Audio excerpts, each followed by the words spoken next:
Disco Goddess with Mind Your Business podcast, and I'm managing Curtis Kojo Morrow's business. First, before we get started on our topic, tell me what Kojo means, because that sounds fierce. Yeah. Okay, Kojo means a male that was born on a Monday. Born on a Monday. So each day, got a day. I don't know if I remember. Yeah. Monday, Tuesday, so Monday is Kojo. Tuesday is Amina. You know what? My daughter is named Tuesday, but I didn't like the African word for Tuesday. Yeah. So I named her Tuesday. I actually just named her Tuesday. Yeah. So it's April and Tuesday. So Curtis is a Buffalo Soldier, a former Yeah. Buffalo Soldier. He has history and experience. A freedom fighter, right? Well, early, actually we was pioneers. Okay, Curtis Kojo Moore is a pioneer, an author with some great paintings behind him. We're going to get to that later, though. He's an artist, author, jewelry designer, jewelry maker. And how many books he wrote? I think about 7 on it. Damn. If y'all ain't wrote 7 books, what's wrong with y'all? Y'all lazy as hell if y'all ain't wrote 7 books. Here this man is, he wrote 7 books.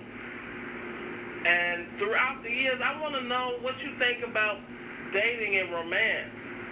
What have been the course of change with women and dating? When you first started dating, it's a lot different. You don't want me to go back to the first study, okay?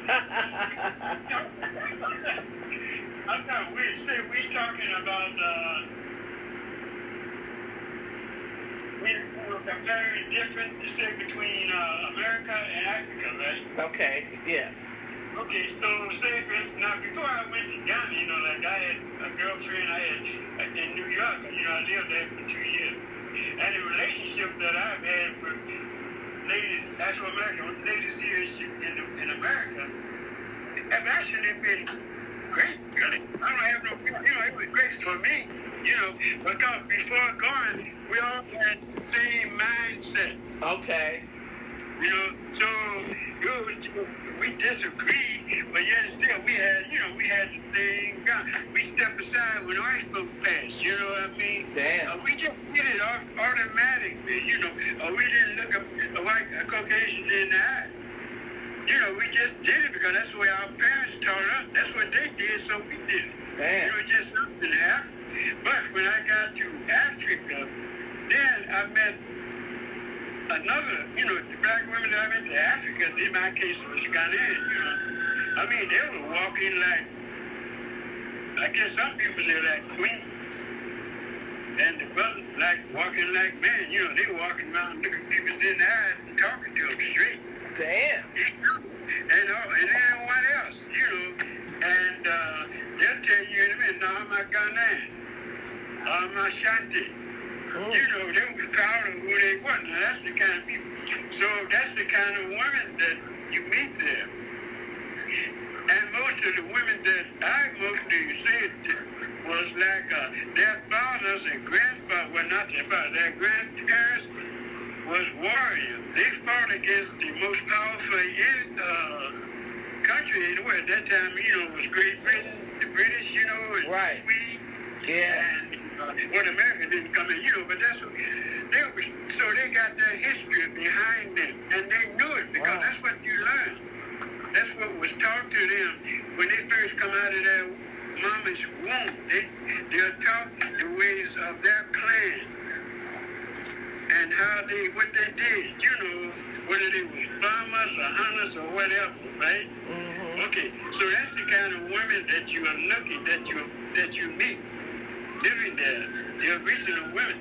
So they expect you to, you got to be a man if you're a man, because otherwise they don't have no respect for you. See, that's the thing. You gotta act like a man. Bisexual, then, that's taboo.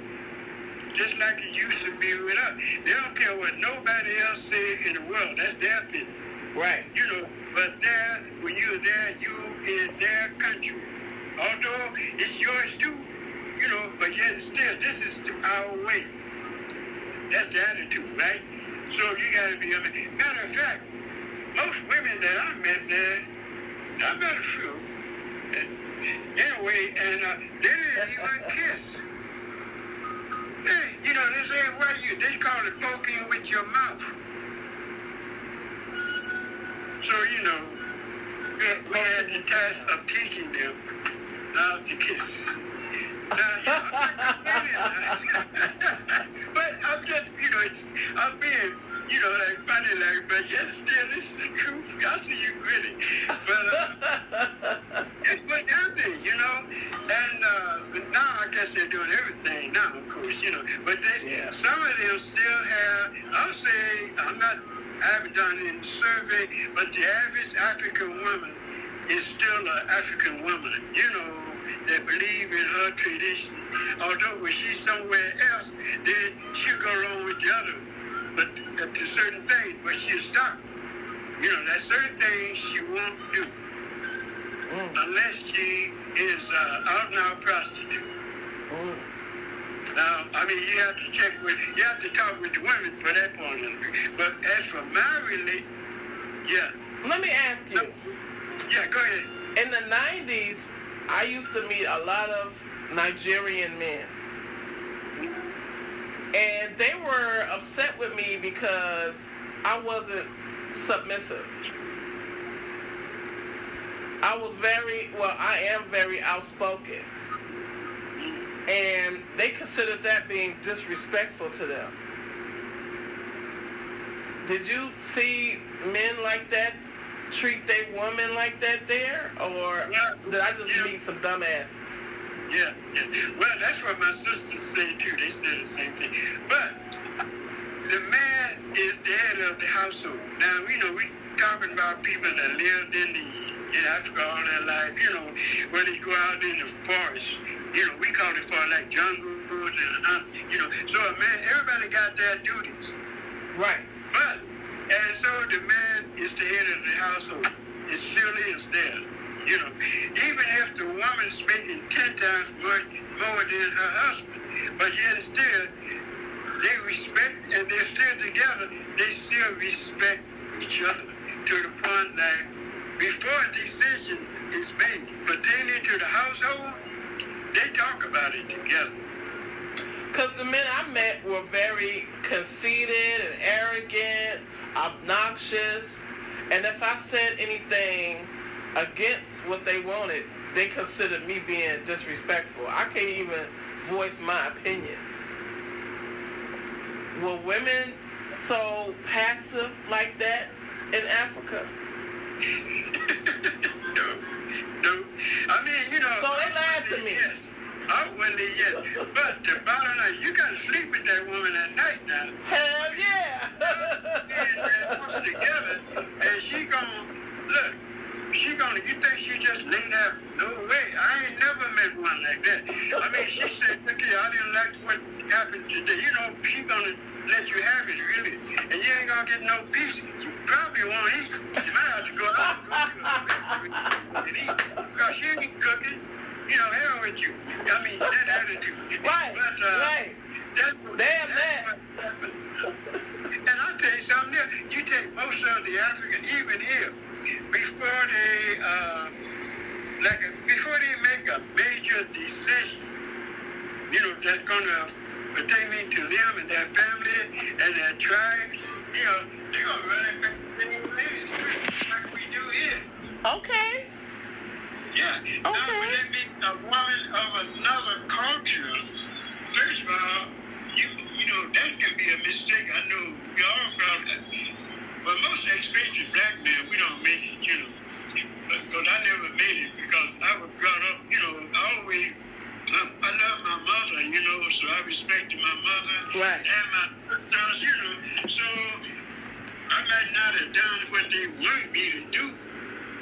I I did, but yet still, I respected them to the point that I wouldn't, I wouldn't say anything or do anything. I mean, I know them. I know their mindset and everything. So I know Right. I do and don't, right?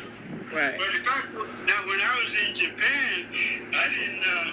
I didn't know that. I just know that they're good love makers. I like being loved. And well, I was just thinking with the mentality of a soldier, a man. Right.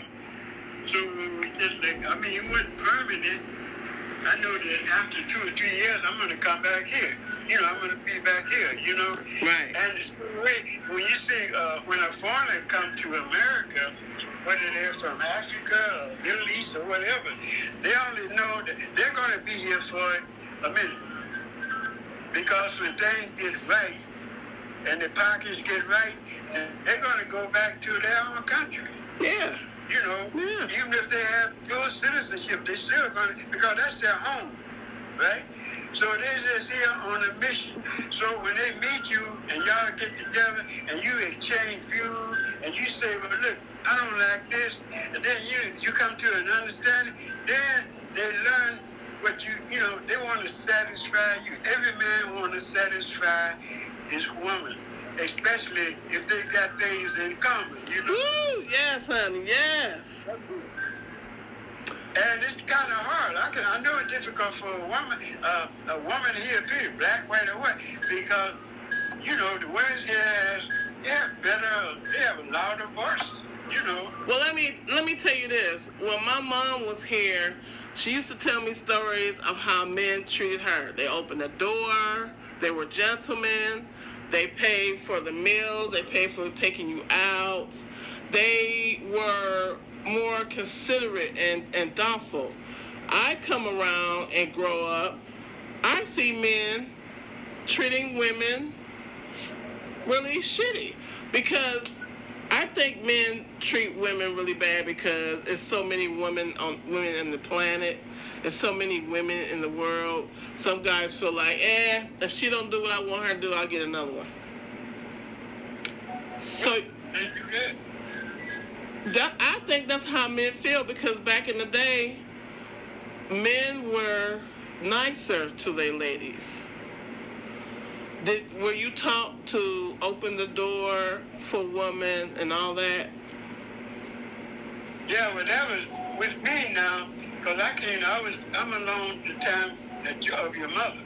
Right, that's what I'm saying. We probably was, right now, we probably be around the same age, at least, So I'm from that generation. So yes, yes ma'am, no ma'am, yes sir, yes sir. That's the way I was brought up, because I was born in 1833. So that's what we did. But as the years go, things changes, and it's terrible. For the good and for the bad, Yeah. But I think, so yes, I would open the door. I do it now. Sometimes I go to open the door, and the woman, walk into the door, because she said, baby, baby said, then, I know she has to catch her stuff. Then she becomes suspicious. Like, who is this?